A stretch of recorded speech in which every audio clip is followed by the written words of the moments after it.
Tataas, ano?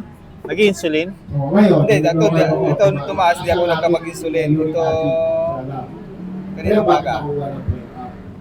Taas.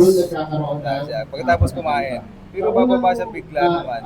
Eh, syempre, nag-insulin ka eh. Ang problem sa insulin, sobrang taas, sobrang baba. Oo nga. Yun ang problem niya. Gusto nyo ba mag-low carb? Pwedeng ka rin lahat. Ano? Pwedeng meat lahat. Ilang meat lahat. Wow! Hindi kasi yun ang favorite ko kasi. Variety naman. Variety. Okay. May fish, may chicken, pork. Yes, pwede mag-meat, beef. Pero, tatanggalin natin ang bread, biscuit, pasta, cake. Sino yung bumibili ng turon? Hindi ako gumagawa. No, actually, oo, chef. May langka? May langka. Ay, ng Pengi. Hindi, kamatis. Kamatis, sili. Oh, turon, may kamatis, sili. Yun ang hindi siya, no?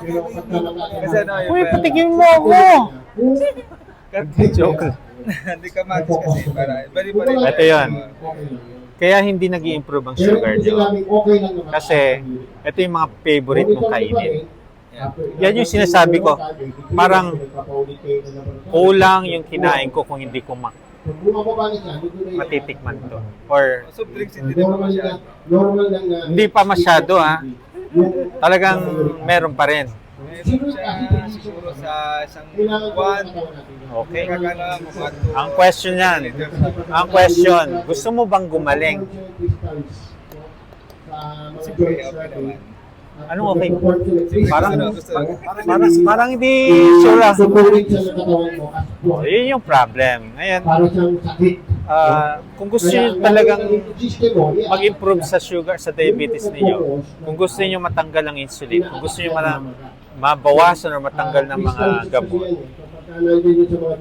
mag-e-effort tayo. Kahit saan naman eh.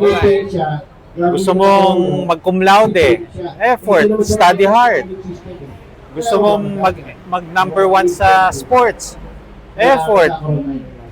Kasi kung mayroon lang farmasya ng disiplina, ay kung may farmasya lang ng disiplina. Ang parmasya ng disiplina sa'yo manggagaling. Franchise sa'yo.